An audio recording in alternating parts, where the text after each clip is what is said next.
Victory starts in our mind. When your vision is limited, your life will be limited. It's amazing what happens when you enlarge your vision, when you believe big, when you pray bold prayers, when you dream great dreams.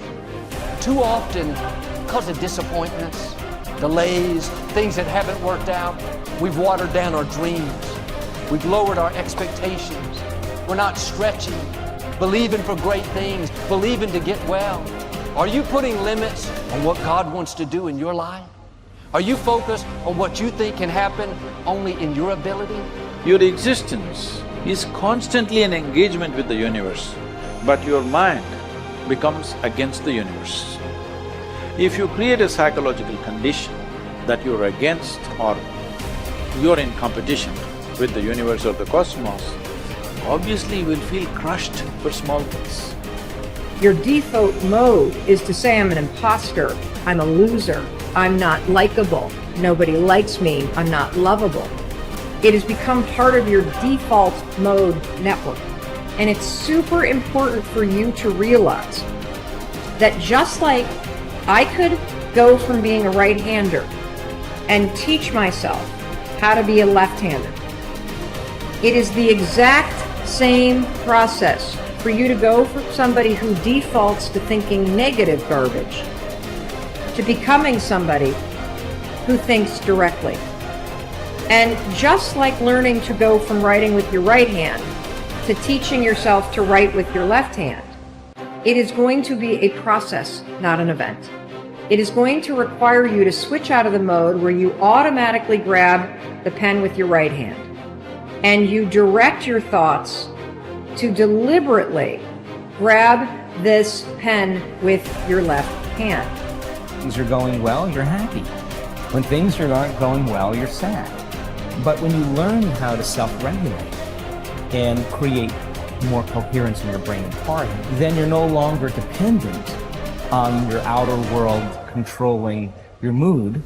When you're inspired by something or someone in your life, you feel the magic. Now's the time to be the magic. What are you going to do? Are you going to let the masters inspire you to feel it, or are you going to strive to be a master? It's your choice. The magic is waiting, not only for you just to feel it, but to be it. Nobody can take this away. The first step is getting completely and brutally honest enough to say, I am tired of myself. When you say I'm sick and tired of being sick and tired, that's the facilitator of change. That's when you're ready to say these words, no more excuses. No more excuses. You know that you have an image of yourself inside. When you stand in front of a mirror, you see a reflection of the physical you. But that's not the real you. You have a picture of yourself in your mind. You know, Dr. Maxwell Maltz wrote a book back around 1960. It was called Self-Image Psychology, Psycho-Cybernetics. It's a phenomenal book. He said it was the greatest discovery of his generation. He was a cosmetic or reconstructive surgeon, and he found he would do work on people. He might have done a nose job or removed a terrible scar. And he noticed that when he did that, there was a phenomenal change in their personality. But he noticed with others, he would make a phenomenal physical change and there was no change in their personality. And that led him to postulate that we have two images. We have the one that's coming back from the mirror, but we've got an inner image.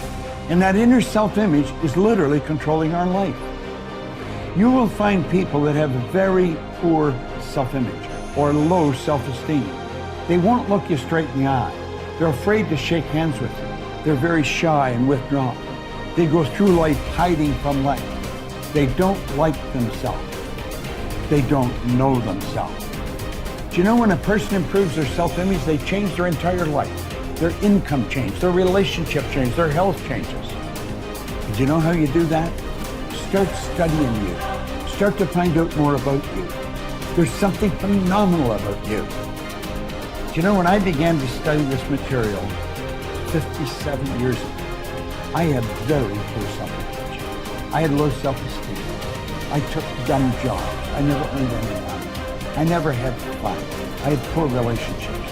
And as I started to study real solid information, everything in my life started to improve. I've got friends all over the world today. I earn millions of dollars. I'm in my 80s and I got as much energy as a person in their 30s. You see, when you start to understand really who you are, you're God's highest form of creation. There's things about you that just about blow your mind as you start to study and really understand them. You'll walk a little taller. You'll stand a little straighter. And you know something? You'll enjoy a whole lot more of life. The moment you think you're the most important person in every room that you're in, the moment that your ego screams more loudly than your hunger to grow and represent mastery is the beginning of your descent into obsolescence and irrelevance. You are only as good as your last performance.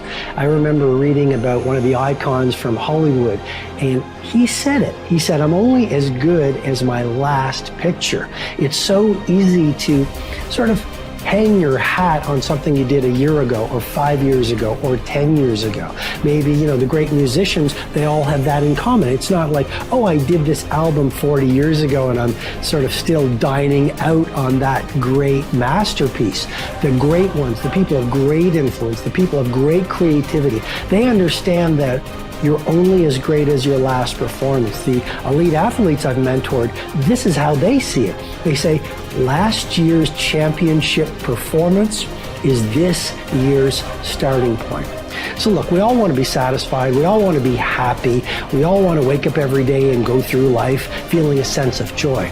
But there is a great danger in being completely satisfied. When I work with the billionaires and the titans of industry and the Hollywood superstars, here's what I notice. They're never satisfied. Now, sometimes if you don't manage that unsatisfaction, you're going to be a very unhappy person. I'm just reporting on reality. A lot of the true titans, it's never enough. They are always dissatisfied. They always want to work their craft better. They always want to have more influence. They always want to have greater impact. They always want to grow their movement. So just remember that first element of this deconstruction. Satisfaction breeds stagnation. You want to be joyful and grateful, and yet at the same time, you never want to lose the fire in your belly to be better, to materialize more of your primal genius, to offer value to more people, and to grow the very thing that you do. So, worrying about whether something will or will not happen is not only completely futile, and what is now being discovered by science, actually adds fuel and power to that thought, making it potentially more likely to occur. Not all of your thoughts have the capacity to change your world. Only the habitual ones, or those that are fueled by emotional intensity. Most people meander through life, ending up in a career because of chance, not choice, and are not that passionate about anything. Therefore, they fail to engage this force in any way other than stressing about their credit card bill. It is the addition of emotion to thoughts that give them their power. How that happens, we don't really know yet. Although how the brain deals with emotions may hold a clue, for a long time it was assumed that emotions arrived after thought. It was believed that when sensory signals reached the brain's translator, the thalamus, they were then interpreted and sent to the correct department. The signal would travel to the thinking bit, the neocortex, and then onto the feeling bit, the limbic system, where it would initiate an appropriate response. Joseph Ledoux, a neuroscientist at the Center of Neural Science at New York University, was the first to discover that this wasn't the case. There are two little almond-shaped structures called the amygdala perched above the brainstem on either side of the brain. They control emotion. Ledoux's research proved that when signals from the senses reached the thalamus, two signals were sent out, not one. The first traveled across a single synapse to the amygdala, and the second signal was routed to the neocortex for conscious assessment. The result is that the amygdala hijacks thinking and has you springing into action before you are fully aware of what's going on. It is this reflex that will cause you to jump in a river to save a child before your thinking brain has even registered the danger. It's also why an emotional outburst often arrives before the brain's engaged. Unfortunately, This discovery illustrates the fact that emotion has direct and powerful access to the subconscious mind. It triggers action faster than logical thought alone, and therefore may be partly responsible for why emotion is such a potent and essential ingredient in turning thought into reality. The more intensely we feel about an idea or a goal, the more assuredly the idea, buried deep in our subconscious, will direct us along the path to its fulfillment.